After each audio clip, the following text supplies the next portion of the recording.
Pelo sinal da Santa Cruz, livrai-nos Deus nosso Senhor dos nossos inimigos. Em nome do Pai, e do Filho e do Espírito Santo. Amém.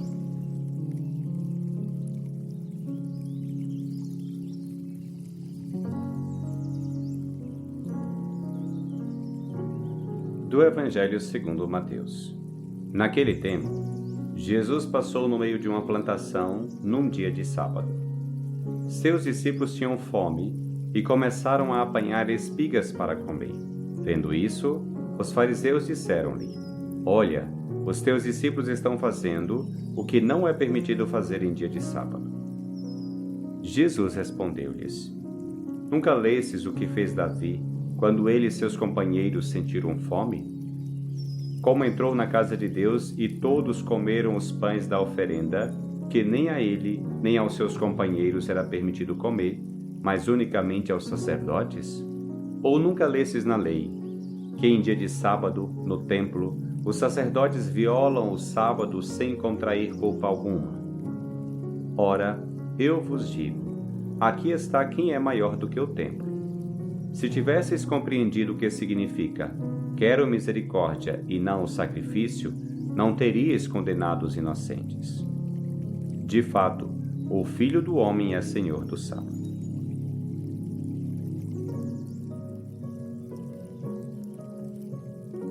No Evangelho de hoje, vemos Jesus confrontando os fariseus em uma controvérsia sobre a observância do sábado. Para explicar a esses legalistas o profundo significado do sábado, do sabá, Jesus usa uma bela frase do profeta Oséias: quero misericórdia e não sacrifício. Ele conclui suas palavras com uma importante declaração: o Filho do Homem é Senhor do sábado. A propósito desse texto do Evangelho de Mateus, gostaria de compartilhar contigo 3 reflexões. Em primeiro lugar, gostaria de me deter no significado do sábado para os judeus. O sábado era uma instituição sagrada para os judeus, e ainda o é hoje. O livro do Gênesis diz que Deus descansou no 7º dia, isto é, no sábado, de todo o trabalho que havia realizado. E, de acordo com o livro do Êxodo, Deus, no Monte Sinai, disse a Moisés: lembra-te de santificar o dia de sábado. Trabalharás durante 6 dias e farás todos os teus trabalhos. Mas o 7º dia é sábado, dedicado ao Senhor teu Deus. E esta não é uma regra caprichosa, mas uma dádiva de Deus a todos, senhores e escravos, a serviço da humanidade, do seu descanso e alegria. No entanto, a visão legalista acabou por prevalecer sobre essa preciosa visão de dádiva de Deus.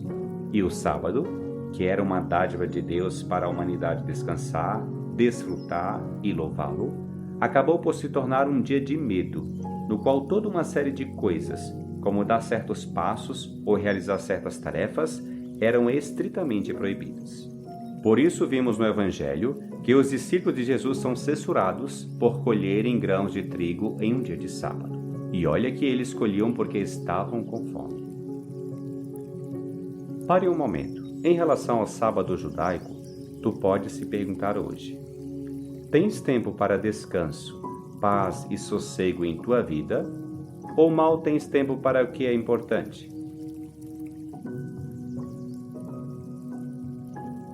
Nós, cristãos, temos como sagrado o domingo, o dia do Senhor. Tu o santificas orando, dedicando tempo a Deus e ao que é importante?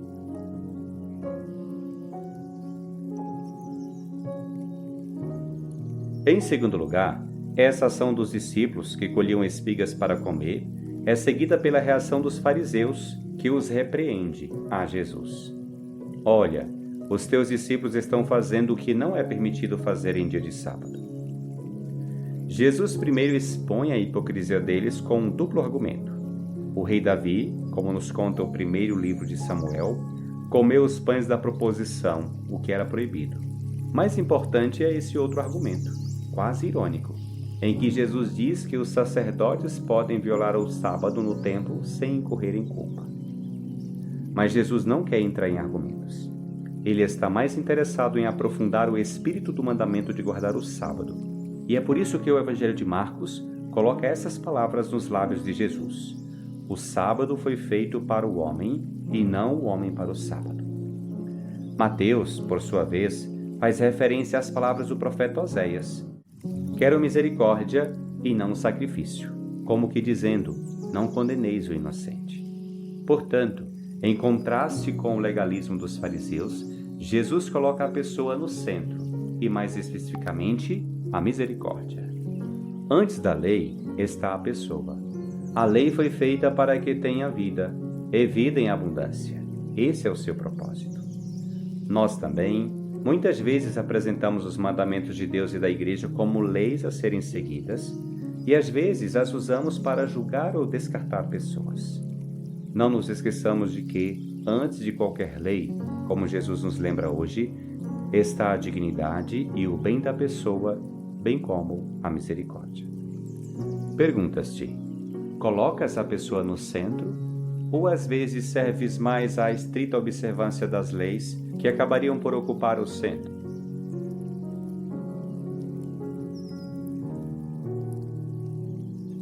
Em terceiro lugar, é impressionante que Jesus, ao defender seus discípulos que estavam transgredindo o sábado, faça alusão ao rei Davi, que era uma figura de enorme autoridade, quase sagrada, para os judeus, como se quisesse se comparar a ele.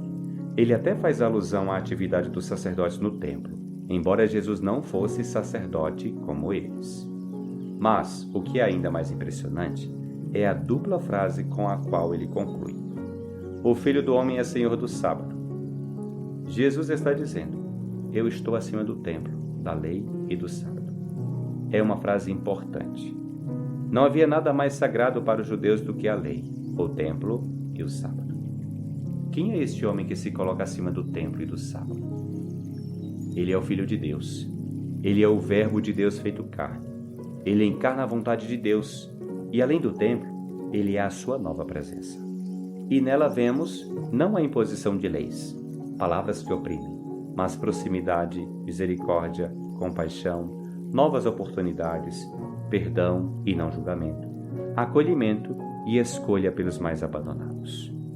Amor incondicional, acolhimento do pecador, misericórdia sempre, não julgamento. Esta é a lei de Jesus, o que constitui o nosso verdadeiro sábado, o nosso verdadeiro descanso, que é, na verdade, o que significa a palavra sábado. Perguntas-te: tu descansas mesmo em meio às tuas fraquezas e pecados no Senhor? Encontras nele a paz e a tranquilidade de que precisas, ou vives atormentado pela culpa, pelo peso dos teus pecados?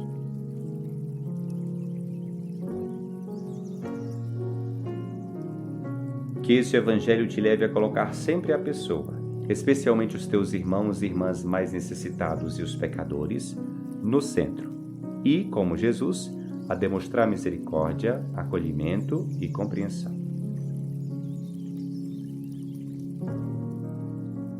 Que o Senhor te abençoe, te livre de todo mal e te conduza à vida eterna.